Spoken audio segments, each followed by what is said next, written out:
on with Greece and wildfires. What's the latest? Well, as you probably know, we've reported on the Rhodes fires a couple of weeks ago. We reported on the terrible Maui, Hawaii fires last week. And this week I'm focusing, although I know people are going to scream at me because there are fires all over the place and people have been sending me very interesting information about them.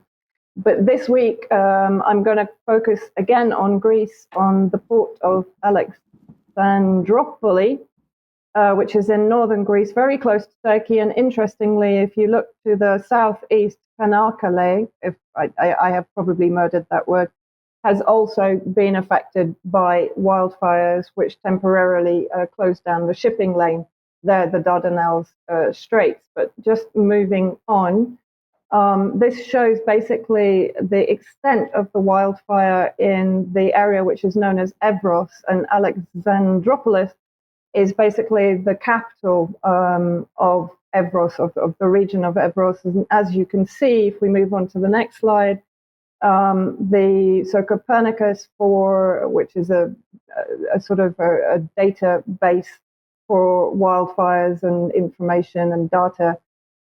This is the largest burned area on European soil for many years. More than 720,000 acres of forest have been lost.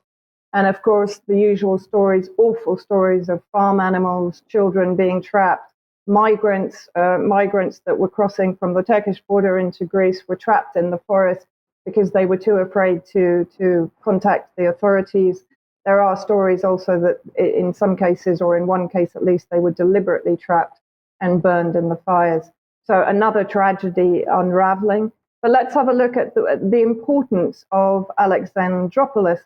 We should also, first of all, know that the other two main ports in Greece, which are Thessaloniki and Piraeus in Athens, have considerable investment from both Russia and China.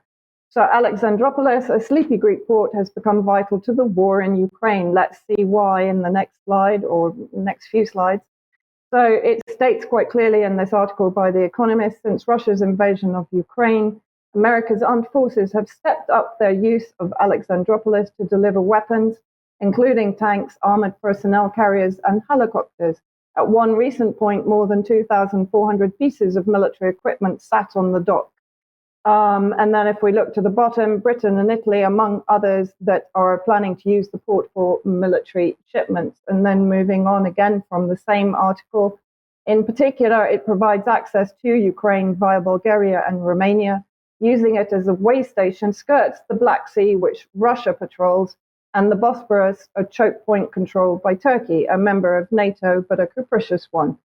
Better still, the port has plenty of spare capacity. This is an important factor relating to the fire, unlike the two larger ports of Thessaloniki and Piraeus, which, as they say, happens to be run by firms with links to, respectively, Russian and Chinese governments. Moving on to the next slide.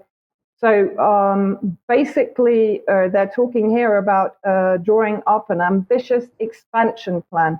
Now, I'm sure, Mike, when we talked about this, we actually said to each other, I wonder if there are plans for expansion of the port. And of course, tragically, whether deliberately or not, it would mean that the fire would basically enable this expansion. The port's sorry, can we just go back to that previous slide for a second, Mike? Because there's one important point. What we actually say at the bottom, Mr. Mikhail, we are preparing for a world with different corridors, and it will last long after the war ends. That gives you a very clear indication of the importance of this port to NATO in particular. And then also the port may soon be an energy hub too, with plans for 2 floating liquefied natural gas LNG terminals a few miles offshore. These will bring mostly American LNG to Greece, Bulgaria, and other parts of southeastern Europe, helping them to reduce reliance on Russian gas. So this gives again an indication of the importance of this port to NATO to reduce reliance of Europe on Russia. Greece and Bulgaria very recently signed a memoranda that changed the energy map of Southeast Europe. They made it very clear in the next slide that the floating natural gas regasification unit in Alexandroupolis is progressing. In our region, a new dense network of energy roads is being formed in the Balkans, in Europe and beyond. Greece and Bulgaria have a crucial role to play in Europe's energy security, and they can offer wider services to the EU. Mitsotakis said and concluded, we can become providers of energy security for the wider region, even to Ukraine, interestingly. And guess who turned up on Monday for a meeting with Mitsotakis? None other than Volodymyr Zelensky. And Greece has given its reassurances that it will continue to support Ukraine, including alleged training for the alleged F-16s that are going to be supplied to Ukraine. No mention of the wildfires by Zelensky, no offer of help, no offer of condolences to the families. He simply turned up to ensure further NATO member state supply to Ukraine. So, obviously it's just a coincidence that everywhere we look at where wildfires are actually burning at the moment, there seems to be development plans for the area that the fires are burning. But that, it's coincidence. Just because it's global warming that's causing this. Yeah. Exactly. So that they can bring the fossil fuel LNG. Yes. Okay. Okay. Thank you, Vanessa, for that. Now,